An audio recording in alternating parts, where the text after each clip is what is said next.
Hello दोस्तों, नमस्कार। आज शरद पूर्णिमा है और आश्विन शुक्ल पक्ष की पूर्णिमा को शरद पूर्णिमा कहते हैं।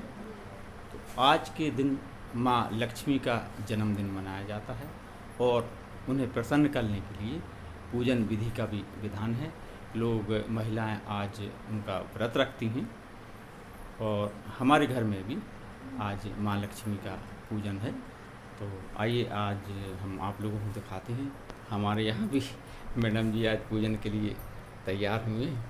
आप देखिए, आज के दिन ही भगवान श्री कृष्ण ने महारास रचाया था यमुना जी के किनारे। और आज के दिन चंद्रमा स्वास्थ्यप्रद किरण बिखेरता है। आज के दिन ही गाय के दूध से खीर बनाकर चंद्रमा के प्रकाश में रखी जाती है और ज़्यादा से ज़्यादा 3 या 4 घंटे और इसके बाद उसको प्रसाद के रूप में ग्रहण किया जाता है।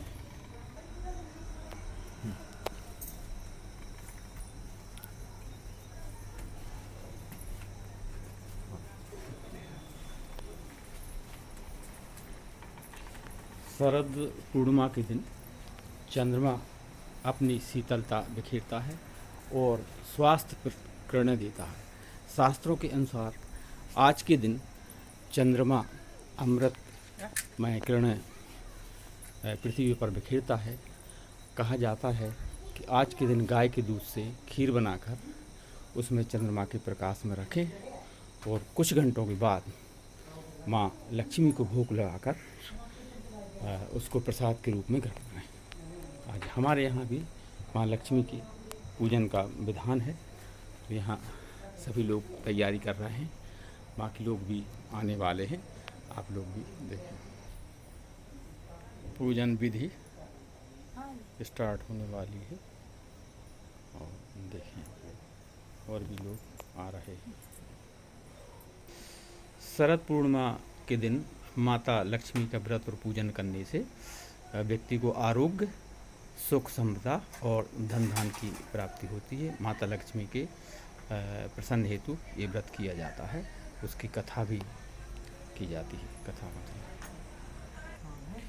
शरद पूर्णिमा की रात्रि में चंद्रमा 16 कलाओं से परिपूर्ण होता है और अमृत वर्षा करता है। शास्त्रों के अनुसार आज के दिन चंद्रमा पृथ्वी पर अमृत की वर्षा करता है और यदि गाय के दूध से बनी खीर चंद्रमा के प्रकाश में रखी जाए 2-4 घंटा और फिर माँ लक्ष्मी को भोग लगाकर उसका प्रसाद ग्रहण करें तो व्यक्ति को आरोग्य प्राप्त होता है। और माँ लक्ष्मी पूजन आराधन से सुख, समता, आरोग्य और धन धान में वृद्धि होती है। इस हेतु ये पूजन किया जाता है। आज माँ लक्ष्मी का जन्मदिन भी मनाया जाता है और आज के दिन भगवान श्री कृष्ण ने यमुना तट पर वृंदावन में महारास किया था। इसलिए भी आज पवित्र नदियों पर बहुत बड़े बड़े ये कार्यक्रम होते हैं। दैनिक क्रिया से निवृत्त होकर उपवास करना चाहिए एवं लक्ष्मी नारायण भगवान के मंदिर में जाकर पूजन करके कथा सुननी चाहिए।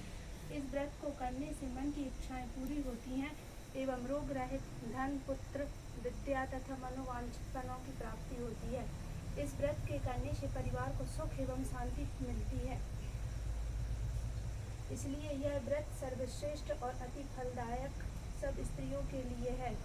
इस व्रत में खोवे एवं खीरा का बड़ा महत्व है। पूजन और कथा के समय मन, क्रम, वचन से शुद्ध होकर जो इच्छा हो आज के दिन भगवान से प्रार्थना करनी चाहिए। उनकी इच्छाओं को प्रभु अवश्य पूर्ण करते हैं, ऐसा मन में दृढ़ विश्वास रखना चाहिए।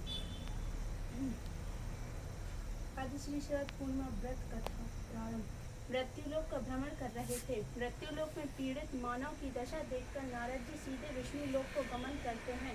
भगवान विष्णु नारद को देखकर पूछते हैं कि हे वत्स, तुम इतने उदास क्यों हो? तुम्हारी उदासी का कारण क्या है? सो तुम हमें विस्तार पूर्वक सुनाओ। नारद जी के पालनकर्ता के वचन सुनकर कहते हैं कि हे परमेश्वर, हे जगत के दाता, हे मानव की रक्षा करने वाले, आप हमारी दीनता को जानते हुए पूछ रहे हैं कि हमें क्या दुख है। सो आपने पूछा, सो आप सुने। हम कुछ समय के लिए मृत्यु लोक का भ्रमण किया। वहाँ के मानव की दशा देखी नहीं गई। मृत्यु लोक में रोग से पीड़ित मानव आपको याद कर रहे हैं, सो आप उनके कष्टों को दूर करें। प्रभु भगवान विष्णु नारद की बात सुनकर कहते हैं, हे वत्स, तुमने अच्छा प्रश्न किया, सो हम तुमको एक ऐसी कथा सुनाने जा रहे हैं, सो तुम ध्यान लगाकर सुनो। यह कथा कुंवर की पूर्णमासी शरद पूर्णिमा के नाम से जानी जाती है। एक राजा के राज्य में एक पंडिताइन रहती थी। वह शरद पूर्णिमा का व्रत किया करती थी और व्रत के बाद हवन करती थी, और भगवान ने उसकी हवन वेदी सोने की बना दी। एक बार यह बात साहूकार की पत्नी को मालूम हुई तो साहूकारनी ने अपने साहूकार से कहा, हे साहूकार, पंडिताइन की वेदी चुरा ली जाए।